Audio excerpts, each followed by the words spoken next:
Hello and welcome friends. Continue करेंगे हमारी series. आज के टॉपिक्स ये 4 हैं। जल्दी से पेन पेपर ले आइए और शुरू हो जाइए। जब भी मैं वीडियो रिकॉर्ड करता हूँ तब मोबाइल का एक बार नोटिफिकेशन आ जाता है। चलिए, क्वेश्चन ये है, 2 से 3 मिनट का टाइमर लगाइए। सारे सवाल यूपीएससी के PYQs ही हैं। आशा करता हूँ आपका आंसर आ गया होगा। इसका आंसर है ऑप्शन नंबर सी। चलिए देखते हैं क्या है इसका अप्रोच। एक लॉक लगाए भाई, 3 डिजिट का पिन है, 1 से 7 डिजिट्स हैं, कोई रिपीटिशन नहीं हो रही है। पिन के नंबर्स को जब हम लेफ्ट से राइट से पढ़ते हैं तो डिसेंडिंग ऑर्डर में आता है, जैसे कि 7 6 5 7 4 1। तो ये लेफ्ट से राइट पढ़ रहे हैं, डिसेंडिंग ऑर्डर में जा रहा है। ठीक है, ये सबसे बड़ा, फिर ये थोड़ा बड़ा और ये सबसे छोटा। ठीक है, इस तरीके से। अच्छा, पिन के बीच में एटलीस्ट 2 नंबर्स का डिफरेंस है तो ये गलत हो जाएगा, क्योंकि इन दोनों के बीच में जैसे 1 का डिफरेंस है, ये दोनों के बीच में 3 का डिफरेंस है, ये दोनों के बीच में 3 का डिफरेंस है, राइट। तो ये सही है इस तरीके से, ये भी सही होगा। ठीक है, कितने मैक्सिमम अटेम्प्ट्स लगेंगे पिन को आप निकाल सकें। ठीक है, कोई ब्रूट फोर्स कर रहा है, ऐसे रैंडमली जाके कोई पिन्स को नंबर डालने की कोशिश कर रहा है तो कितने अटेम्प्ट्स में निकाल लेगा। ठीक है, तो ये 7 नंबर है, कोई रेपिटेशन नहीं है, 2 2 का डिफरेंस है, लेफ्ट से राइट डिसेंडिंग है, 4 कंडीशंस अपने पास है। ठीक है, एटलीस्ट 2 2 का डिफरेंस है, 2 2 का बोल दिया मैंने, एटलीस्ट 2 2 या 2 से ज़्यादा। ठीक है, चलिए केसेस बना लेते हैं। पहला केस 7 फिक्स कर दिया हमने। जैसे ही 7 फिक्स किया, देखिए टेंस प्लेस में ये 3 पॉसिबिलिटीज है। ठीक है, या तो 5 हो सकता है, या 4 हो सकता है, या 3 हो सकता है। ठीक है, अगर 5 है तो फिर पॉसिबिलिटी क्या होगी, या तो 3 हो सकता है, या तो 2 हो सकता है, या तो 1 हो सकता है। ठीक है, तो कितने कॉम्बिनेशंस बनेंगे, 3 कॉम्बिनेशंस बनेंगे। ठीक है, ये 3 कॉम्बिनेशन, राइट। फिर नेक्स्ट पोजीशन पे अगर 4 डाल दें तो फिर क्या बन सकता है, या तो 2 हो सकता है, या तो 1 आ सकता है। तो 742 741, और लास्ट में 7 3 है तो 1 ही आ सकता है, 2 नहीं आ सकता, क्योंकि 2 2 का एटलीस्ट गैप होना चाहिए ना। तो 3 के बाद एटलीस्ट 3 - 2 इज 1, तो एक कॉम्बिनेशन। तो ये 6 नंबर 7 है। सिमिलरली जब लेफ्ट हैंड साइड में 6 को फिक्स करेंगे तो देखिए वही पुराने वाले जो केसेस हैं, ये वाले केसेस, ये वाले जो थे, ये रिपीट हो गए, है ना। ठीक है, तो 3 कॉम्बिनेशन बनेंगे, 642 641 631, राइट। अगले में जाएंगे जब 5, तो एक ही कॉम्बिनेशन बनेगा, 531। ठीक है, जैसे ही 4 पे जाएंगे, 4, तो यहाँ पे एटलीस्ट 2 कम, हाँ ठीक है पॉसिबल, लेकिन अब इसके बाद यहाँ पे एटलीस्ट 2 कम करेंगे तो 0 आ जाएगा, या 0 से छोटा नंबर, तो नेगेटिव जा नहीं सकते और 0 है नहीं हमारे पास, तो यहीं पे स्टॉप कर जाएंगे, यहाँ पे स्टॉप कर जाएंगे। ठीक है, तो 6 + 3 + 1 आपका हो गया 10। इसका आंसर है ऑप्शन नंबर सी, 10। अब फटाफट नेक्स्ट क्वेश्चन की तरफ बढ़ेंगे। ठीक है, बहुत इंटरेस्टिंग सवाल है। 3 मिनट्स का टाइमर लगाइए एंड सॉल्व इट। चलिए, आशा करता हूँ आपका आंसर आ गया होगा। इसका आंसर है 24। देखिए, पहले चीज़ तो अपन को समझ लेते हैं कि क्या दिया क्या है। गिवन चीज़ है, गिवन है एक सर्कल, उसमें 8 इक्वी डिस्टेंट पॉइंट्स हैं। ठीक है, बराबर दूरी पे 8 पॉइंट्स बने हुए हैं, ये सर्कल का सेंटर होगा। ठीक है, अब एक right angle triangle, right angle त्रिभुज, ट्राइंगल है ना। राइट एंगल ट्राइंगल मतलब एक एंगल किसी भी 2 साइड के बीच में 90 डिग्री होते हैं। ठीक है, तो वो राइट एंगल ट्राइंगल होता है। ठीक है, अब आपको एक सर्कल की प्रॉपर्टी पता होनी चाहिए इस क्वेश्चन को सॉल्व करने के लिए। सर्कल की प्रॉपर्टी कि किसी भी सर्कल के ये जो डायमीटर है, ठीक है, ये हमारा डायमीटर है। डायमीटर क्या होता है, सर्कल में कोई भी 2 पॉइंट्स ले लिए, जैसे कि यहाँ पे ए और सी, और उन दोनों को ऐसे जोड़ा कि वो सर्कल के सेंटर से होते हुए जा रहे हैं।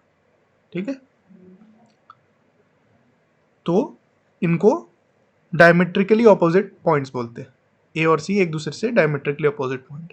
अगर डायमीटर को आधार बनाकर किसी भी पॉइंट, जैसे कि यहाँ पे रैंडमली पॉइंट लिया हमने, पॉइंट नंबर बी, ठीक है, किसी भी पॉइंट, ये भी पॉइंट हो सकता है, ये भी हो सकता है, ये भी हो सकता है, ये भी हो सकता है, कोई भी पॉइंट आप ले लें, और डायमीटर के जो पॉइंट्स हैं ए और सी, उनको उस पॉइंट से जोड़ दें, जैसा कि इसमें इस तरीके से जुड़ा हुआ है, तो वो हमेशा एक राइट एंगल ट्रायंगल बनाएगा। समझे? हमेशा, ये सर्कल की प्रॉपर्टी है। यहां पे कोई रैंडम पॉइंट होता, इसको ए और सी से जोड़ते तो भी ये 90 डिग्री बनता। ठीक है, यहां पे जोड़ोगे, ये ए और सी से जोड़ दो तो भी ये 90 डिग्री बनता। ठीक है, ये सर्कल की प्रॉपर्टी होती है। ओके, अब अगर ये चीज पता है आपको तो ये सवाल बन जाएगा। ठीक है, इस तरीके से कुछ कुछ बनाना है हमें। अब देखिए, एक कोई डायमीटर पकड़ते हैं, उसमें से काउंट करते हैं कितने ट्राइंगल्स ऐसे राइट एंगल बना सकते हैं हम इस क्वेश्चन में। ठीक है, देखिए मैंने ये वाला डायमीटर ले लिया। ठीक है, ये वाला जो डायमीटर है इसको ले लिया है, इसको ए बोल देता हूँ, इसको बी बोल देता हूँ। ठीक है, देखिए A1B एक ट्राइंगल बना जो ग्रीन कलर में है, A2B ये अगला ट्राइंगल बना जो कि रेड कलर में है, फिर ब्लू कलर में A3B। तो ऊपर वाले साइड में देखिए तो 3 ट्राइंगल बने। ठीक है, सिमिलरली नीचे वाले साइड पे भी बनेंगे, राइट, नीचे वाले साइड पे भी 3 ट्राइंगल बनेंगे। देखिए ये वाला, ये वाला और ये वाला। ठीक है, तो हमको क्या पता चल गया कि एक डायमीटर से हमें इस क्वेश्चन में 6 राइट एंगल ट्राइंगल बना सकते हैं। ठीक है, जो कि आप अभी फिगर में देख पा रहे हैं। एक डायमीटर लेते हैं तो 6 ट्राइंगल बन जाता है। हमारे पास कितनी डायमीटर्स हैं? 1 2 3 एंड 4, ये 4 डायमीटर्स हमारे पास हैं। ठीक है, तो 4 डायमीटर हैं और हर एक डायमीटर से 6 ट्राइंगल बनते हैं, तो टोटल 24 ट्राइंगल बनेंगे। ठीक है, इसका आंसर है ये। इसमें अगर सर्कल की प्रॉपर्टी पता होती तो बहुत इजी पड़ जाता है ना। चलिए अब आप सीख ले, अगली बार इस तरीके का सवाल आएगा तो कर सकते हैं। चलिए देखिए, टाइम एंड वर्क का, देखिए ये लॉजिकल रीजनिंग में देखिए यूपीएससी ने कोई जो ऑप्शन सेट किए हैं आप उसको देखेंगे तो यूपीएससी आपको चाहता है कि थिंकिंग माइंड्स हो, है ना, कैलकुलेटिव माइंड्स हो नहीं हो, थिंकिंग माइंड्स जरूरी। ठीक है,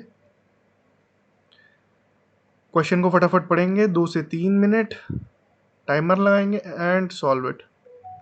इस तरीके के सवाल आपको स्टेट पीसीएस में नहीं मिलेंगे। देखिएगा उसमें straight forward numerical time and distance work and time के आपको मिलते हैं, बट देखिए इसमें थोड़ा एनालिटिकल होता है यूपीएससी में। हालांकि आसान होता है यूपीएससी में भी, जिसका दिमाग एक्टिव है वो बना लेगा। ठीक है, और नहीं है तो कर लो, कोई दिक्कत नहीं, प्रैक्टिस करोगे हो जाएगा। ठीक है, चलिए इसका आंसर है डेटा इनसफिशिएंट है। देखिए क्वेश्चन क्या बोल रहा है कि 24 आदमी और 12 महिलाएं मिल के एक काम को 30 दिन में करती है, 30 डेज में करती है। ठीक है, तो यहाँ पे देखिए 36 लोग काम कर रहे हैं, 30 दिन में काम कर रहे हैं। अब अगला स्टेटमेंट बोल रहा है कि तो फिर 12 आदमी और 24 महिलाएं मिलके, यहाँ पे भी 36 लोग हैं, कितने दिन में काम कर लेंगे? ये आप बता ही नहीं सकते जब तक आपको एफिशिएंसी ना पता हो। भाई एक आदमी और एक महिला की एफिशिएंसी कितनी है, कितना काम वो कर पाते हैं एक दिन में, उसका कोई रिलेशन दिया ही नहीं है। रिलेशन तो है ही नहीं कि एक आदमी एक दिन में कितना काम कर सकता है, एक महिला इतने दिन में इतना काम कर सकती है। मान लो कि दोनों की एफिशिएंसी बराबर होती, जितना काम आदमी करता है उतना ही काम महिला कर सकती, तो फिर तो जितना काम आदमी कर सकता है जितना महिला कर सकती है, तो ये भी 30 दिन में करते। तब तो अगर दोनों की एफिशिएंसी 1:1 है ना, दोनों बराबर काम करते हैं एक दिन में, तब 30 दिन में होता। लेकिन मान लो कि आदमी ज़्यादा काम कर पाते थे, औरत कम काम कर पाती थी, तो ये 30 दिन में हुआ। तो अब औरतें ज़्यादा बढ़ा दी हैं, आदमी कम कर दिए हैं, तो फिर वो 30 दिन से ज़्यादा लगता। और वाइस वर्सा, अगर एक और केस होता कि जिसमें औरतें ज़्यादा काम करती हैं, ठीक है, और आदमी बहुत कम काम कर पाते थे, ठीक है, मैक्सिमम पोर्शन ऑफ काम जो था आपका वो औरतें करती थी और थोड़ा सा काम आदमी करते थे, तो उस केस में औरतों को आपने बढ़ा दिया, आदमियों को कम कर दिया, तो अब और ज़्यादा औरतें हो गई, ठीक है, काम करने के लिए, और बहुत कम मैन है, तो 30 दिन से भी कम टाइम, लेस देन 30 डेज हो जाएगा उस केस में। तो भैया तीनों पॉसिबिलिटी है कि उतने दिन में भी हो सकता है, ज़्यादा में भी हो सकता है, कम में भी हो सकता है, जब तक आप आदमी और औरत कितना इंडिविजुअली काम करते हैं या एक दूसरे के कंपैरिजन में कितना काम करते हैं। जैसे ऐसा हो जाता कि इसमें क्वेश्चन में दिया होता है कि एक आदमी जो है एक दिन में औरत के जितने काम करती है उसका आधा काम करता है, इस तरीके का कोई रिलेशन होता है ना, तो फिर आप कुछ बना सकते थे कि हाँ अब मेरे पास कोई रिलेशनशिप है दोनों के बीच में सॉल्व करने के लिए, ठीक है। या ऐसा होता कि महिलाएं जो हैं अकेले 15 दिन में कर सकती हैं, इस तरीके का कोई रिलेशन दिया होता, तो कोई तो एफिशिएंसी का रिलेशन होता इंडिविजुअली, तब तो हम कुछ बता पाते। इस केस में तो डेटा इनएडिक्वेट होगा कि कोई कंक्लूजन हम निकाल नहीं सकते। 30 दिन में भी हो सकता है अगर बराबर काम करे, 30 दिन से ज़्यादा भी हो सकता है, 30 दिन से कम भी हो सकता है, ठीक है। चलिए अगले क्वेश्चन की तरफ चलते हैं। रिमाइंडर थ्योरम पे एक बहुत बढ़िया सवाल है, देखिए 2 से 3 मिनट का टाइमर लगाइए, सॉल्व इट। चलिए आशा करता हूँ आपका आंसर आ गया होगा। देखिए मैं एक ना अपने एक्सपीरियंस के हिसाब से बता रहा हूँ, जब भी ना ऑप्शन में 1 या 0 हो ना, बिल्कुल अटेंटिव हो जाइएगा। कई सारे एग्ज़ाम्स, चाहे कैट हो, चाहे यूपीएससी सी सैट हो, ठीक है, या फिर स्टेट के आपके एग्ज़ाम्स हो, ठीक है, उसमें 0 और 1 वाले जो ऑप्शन है ना, मोस्ट ऑफ द टाइम उनमें से ही कोई एक आंसर होता था। इवन आईआईटी जेई में भी जब देते थे तो 0 और 1 का मतलब एग्जामिनर कई बार ऐसा सेट करता है, मतलब ऑब्वियसली हमेशा सही होगा ऐसा नहीं है, बट हाई चांसेस होते हैं कि वो आंसर हो, ठीक है। देखिए इसको कैसे सॉल्व करेंगे। प्राइम नंबर्स की ना एक क्वेश्चन से हट के मैं थोड़ा एक आपको देता हूँ कि ये क्वेश्चन क्यों आया होगा, ठीक है। ये 1261 ना प्रोडक्ट है दो प्राइम नंबर्स का, 13 इंटू 97, ठीक है। ये एक प्राइम नंबर है, ये भी एक प्राइम नंबर है, right, if I am not wrong. अच्छा, किसी भी दो प्राइम नंबर्स का प्रोडक्ट करना, जो वैल्यू आई जैसे 1261 आई, उसको फैक्टराइज करना, it is a difficult process, आदमियों के लिए भी और कंप्यूटर्स के लिए भी। हाँ, प्राइम नंबर्स के जो प्रोडक्ट्स हैं उनसे उनको प्राइम फैक्टराइज करना कंप्यूटर्स के लिए भी डिफिकल्ट होता है, और यही प्रॉपर्टी कि दो प्राइम नंबर्स को मल्टीप्लाई करके एक बड़ा प्राइम नंबर बनाया जाए और उसको किसी तरीके से यूज़ किया जाता है एनक्रिप्शन में। आपके मोबाइल के जितने भी डेटा सेफ हैं वो प्राइम नंबर्स के कारण सेफ हैं। आपको भी समझ में नहीं आ रहा होगा, लेकिन अगर किसी ने पब्लिक की क्रिप्टोग्राफी सुनी होगी, जो कि आपके व्हाट्सएप पे और मैसेजिंग इनक्रिप्शन ऐप्स पे जितने भी इनक्रिप्शन ऐप्स होते हैं, जैसे कि इनक्रिप्शन जो एल्गोरिथम है, आरएसए हो गया, है ना, तो रॉन रिवेस्ट शाह एडलमैन करके इन्होंने बनाया था एक पब्लिक की क्रिप्टोग्राफी का एल्गोरिथम। तो जितने भी पब्लिक की क्रिप्टोग्राफी है जो कि आपके साइबर स्पेस को सिक्योर रखे हुए हैं, वो सभी के सभी प्राइम नंबर्स को यूज़ करते हैं, जिसमें एक पब्लिक की होती है, एक प्राइवेट की होती है, और वो सारे के सारे इसी मैथमेटिकल प्रिंसिपल्स पे काम करते हैं कि जो कीज़ बनती हैं वो प्राइम नंबर्स के थ्रू बनती है, प्राइम नंबर्स। और ये छोटे मोटे प्राइम नहीं, बहुत बड़े बड़े प्राइम नंबर, 10-20 डिजिट का एक बड़ा सा प्राइम नंबर और एक और 20-30 डिजिट का दूसरा प्राइम नंबर, P1 P2, इनका प्रोडक्ट करके एक नया नंबर बनाया जाता है और मॉड्यूलो अरिथमेटिक यूज़ किया जाता है, मॉड्यूलो अरिथमेटिक। चलिए इसके डिटेल में नहीं जाता मैं, बट ये याद रखिएगा, कभी भी इंटरव्यू में आप मैथ्स बैकग्राउंड के हैं या कंप्यूटर साइंस के हैं या नहीं भी हैं, तो भी याद रखिएगा कि प्राइम नंबर्स का यूज़ क्या होता है भाई। तो आपके जितने भी कंप्यूटर और मोबाइल डिवाइसेस हैं वो इसीलिए सेफ हैं, जो इनक्रिप्शन होता है उसमें प्राइम नंबर्स की प्रॉपर्टीज यूज होती है कि प्राइम नंबर्स के प्रोडक्ट को फैक्टराइज करना इजी नहीं होता। अगर आपने अटेम्प्ट किया होगा तो 1261 को फैक्टराइज करने में आपको दिक्कत आई होगी, ठीक है। It's not an easy problem, ठीक है, प्राइम नंबर्स के प्रोडक्ट्स का। तो आपने आज प्राइम नंबर्स के बारे में सीखा। साइंस एंड टेक के लिए पब्लिक की क्रिप्टोग्राफी होती है, वो भी सीखा है ना, और उसमें प्राइम नंबर्स का यूज होता है, ये भी सीखा, ठीक है। तो प्राइम नंबर्स क्यों पढ़ते हैं स्कूल में कभी बताया नहीं जाता, बट बताना चाहिए, ओके। चलिए क्वेश्चन पे वापस आते हैं। इस नंबर को डिवाइड किया जा रहा है एक नंबर से 1261, ठीक है। 1261 को प्राइम फैक्टराइज करेंगे तो 13 गुणित 13 इंटू 97 है, ठीक है। अब देखिए 97 से ये 97 कट जाएगा, ठीक है, और 13 इसको काट देगा, है ना, 13 7 सा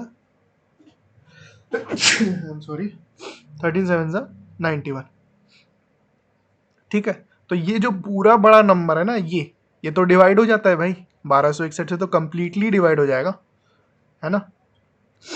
तो रिमाइंडर आपका कुछ बचेगा ही नहीं। रिमाइंडर क्या है?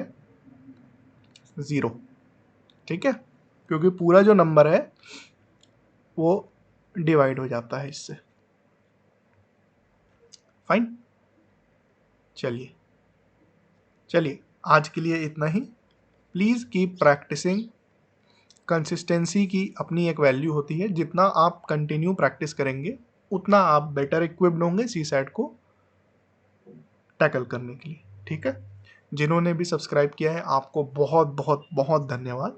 जिन्होंने नहीं किया है, जब भी आपको टाइम मिले आप कर सकते हैं। मैं और भी अच्छा कंटेंट आपके लिए लाता रहूँगा। हो सके तो अपने दोस्तों के साथ शेयर करें, है ना। कुछ नहीं समझ में आया तो कमेंट करके पूछ सकते हैं, है ना। स्माइल करना मैंडेटरी है भैया।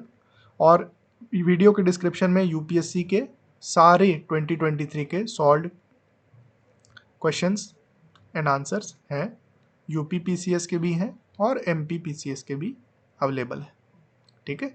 तो आप आराम से चेकआउट कर सकते हैं, ठीक है। जय हिंद, जय भारत। Okay officers, bye.